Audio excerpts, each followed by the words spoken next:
গত পর্বে তোমরা দেখেছো শিলিগুড়ি থেকে সিনজি আসা, রাস্তার মধ্যে পান্ডু ভিউ পয়েন্ট দেখা, সিনজিতে বুদ্ধ পার্ক ও হনুমান মন্দির ঘোরা।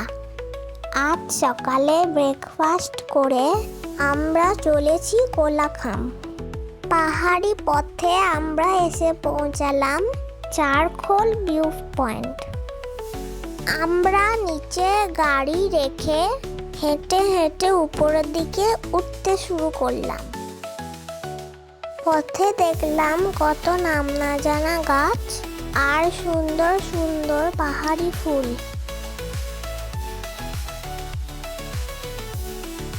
কি সুন্দর লাগছে না চারপাশটা। দূরে তাকিয়ে দেখলাম এক শিব মূর্তি, চারিদিকে মেঘ ভেসে আসছে।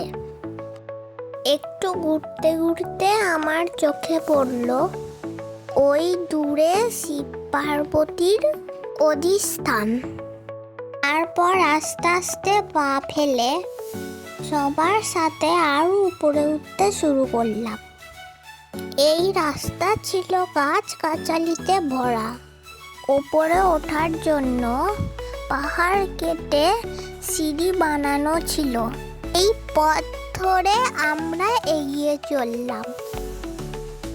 কত উপরে উঠলাম, চারিদিক ঘন কুয়াশা ও মেঘে ঢেকে গেল। এই চারখোলে উপরে উঠতে উঠতে দেখলাম একটা বসার জায়গা করা আছে। সেখান থেকে খুব সুন্দর ভিউ পাওয়া যায়। একটু রেস্ট নিয়ে চারিদিক সুন্দর মনোরম পাহাড়ি দৃশ্য দেখতে আবার এগিয়ে চললাম। এখানে এসে এমন সুন্দর ভিউ পেলাম যাতে মন ভরে গেল। উপর থেকে পুরো চারখোলটা দেখা যাচ্ছে। এই সুন্দর চারখোল ছেড়ে আমরা আবার এগিয়ে চললাম পাহাড়ি পথে। এগিয়ে চললাম সুন্দর দৃশ্য উপভোগ করতে করতে।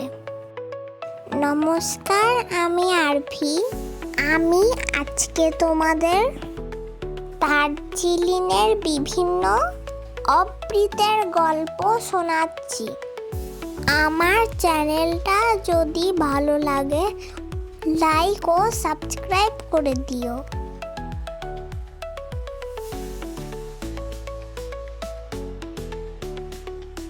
যাই হোক, আমরা এগিয়ে চললাম কুয়াশা মাখা রাস্তার মধ্যে দিয়ে।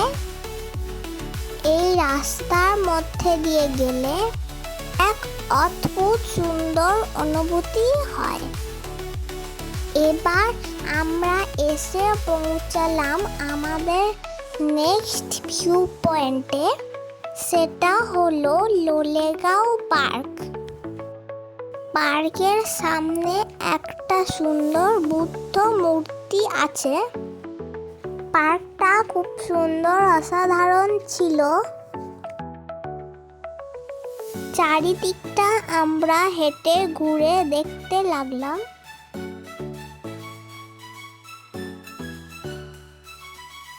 এই সুন্দর জায়গায় ফটো না তুললে হয়? আমিও সুন্দর সুন্দর কিছু ফটো তুললাম। চারিদিকে কত সুন্দর সুন্দর পাহাড়ি ফুল ফুটে আছে।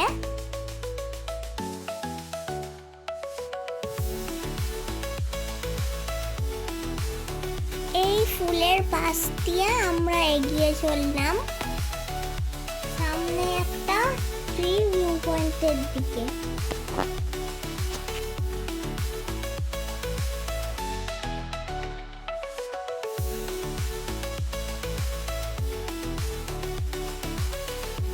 আমিও সিঁড়ি দিয়ে ওপরে উঠলাম। এই ওপর থেকে পার্কটা খুব সুন্দর দেখাচ্ছিল।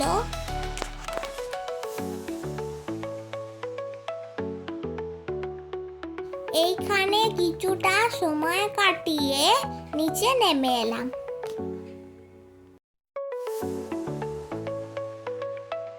নিচে এসে দেখলাম একটা সুন্দর বাঁশের সাঁকো।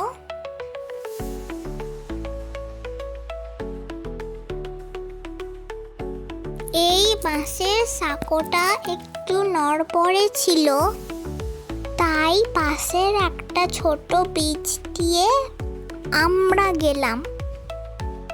এই পাশটা আমরা একটু ঘুরে দেখলাম।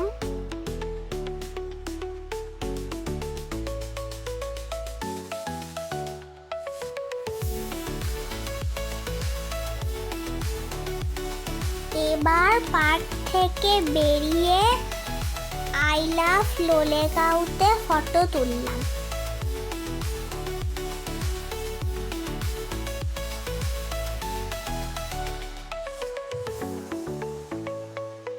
পাশে আরেকটা সেলফি জোন ছিল, সেখানে গিয়ে ফটো তুললাম। এরপর একটু মোমো খেলাম। মোমো খেয়ে বেরোনোর সময় একটা দারুণ দৃশ্য দেখলাম। 4টে পাখি একসঙ্গে বাসায় বসে আছে। আবার পাহাড়ি দৃশ্য দেখতে দেখতে এগিয়ে চললাম। এইদিকে রাস্তাটা খুব সুন্দর, রাস্তা বেশ চওড়া।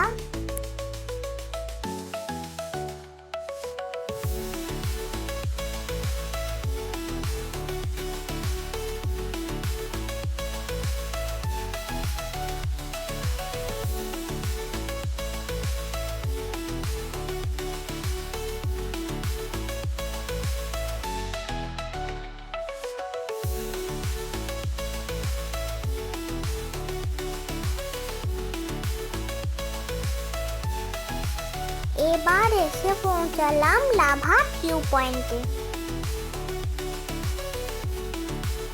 আমরা এখানে গাড়ি থেকে নেমে আমরা এগিয়ে চললাম লাভা পাইন ফরেস্টের দিকে।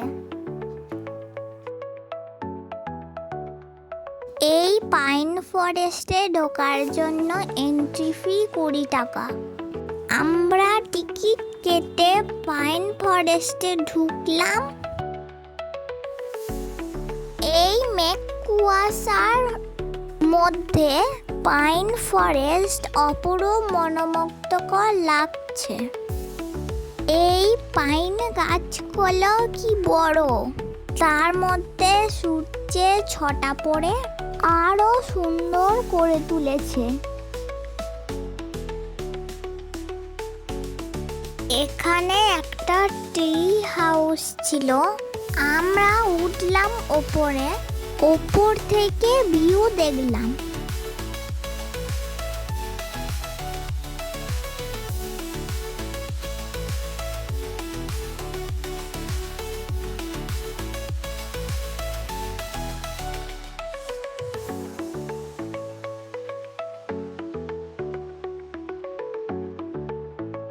আমরা ট্রি হাউস থেকে নেমে পাইন ফরেস্টের আরো ভেতরে ঢুকলাম।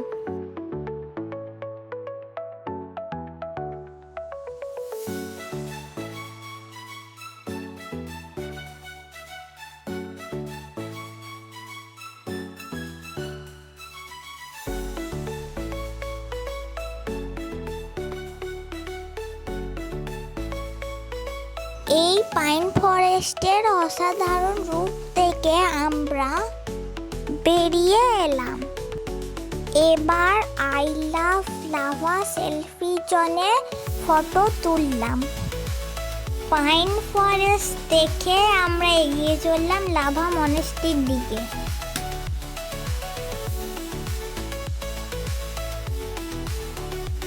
আমরা লাভা বাজার থেকে বাঁদিকে রাস্তা ধরলাম লাভা মনেস্ট্রি যাওয়ার জন্য।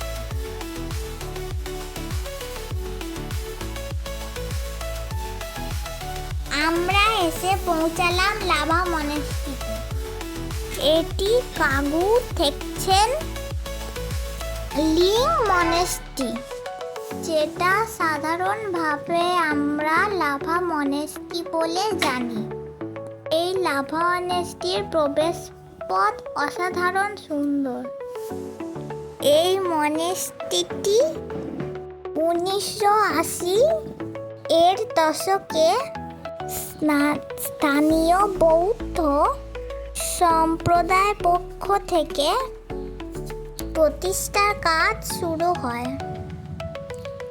এটি 6 জুন 1990-এ প্রথম খোলা হয় চক-দুচেন উৎসবে।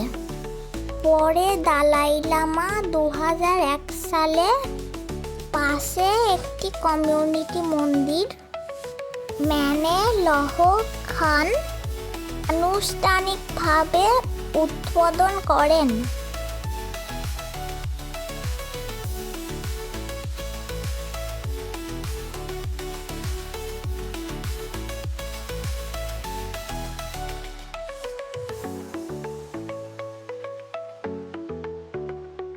মনেস্ট্রিতে তিব্বতীয় স্থাপত্যের ছাপ পাওয়া যায়।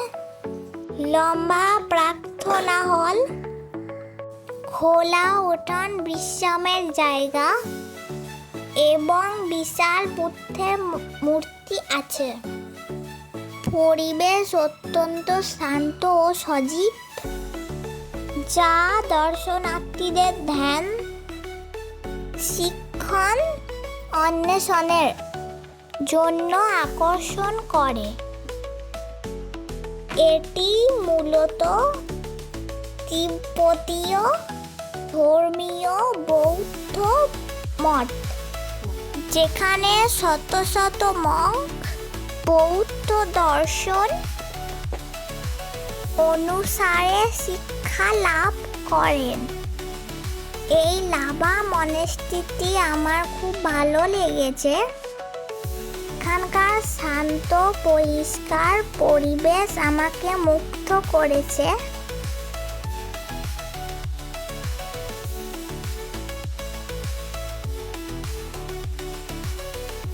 মনেস্ট্রির ভেতরে গৌতম বুদ্ধকে আমরা প্রণাম নিবেদন করলাম।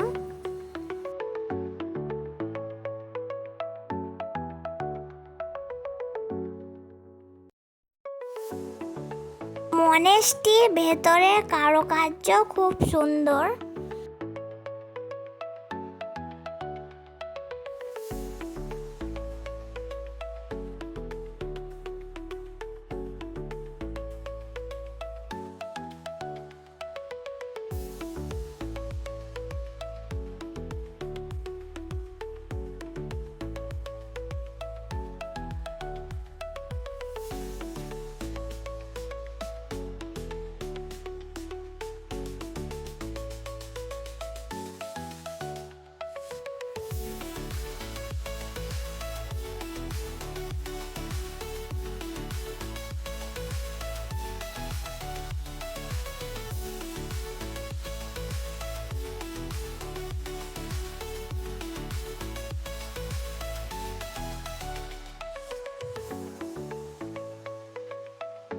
লাভা মনেস্ট্রি থেকে আবার গাড়ি নিয়ে বেরিয়ে পড়লাম।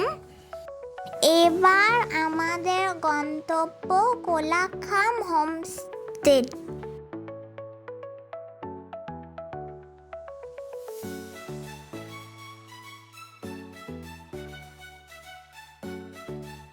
পাহাড়ি আঁকাবাঁকা পথে আমরা এসে পৌঁছালাম কোলাখাম হোমস্টে। এই আমাদের হোমস্টে একদম রাস্তার ধারে। ঘরগুলো খুব সুন্দর সাজানো গোছানো।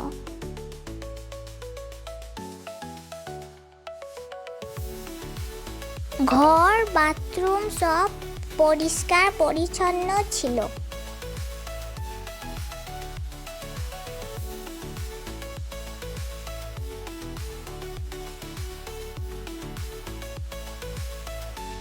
সুন্দর সুন্দর ফুলের গাছ দিয়ে ঘেরা এই হোমস্টে। চারিদিকটা ভালো করে ঘুরে দেখে আমরা চলে এলাম লাঞ্চের জন্য। কাঁসার থালায় সুন্দর করে লাঞ্চ পরিবেশন করা হয়েছিল। সব মিলিয়ে দিনটি ভালোই কাটল।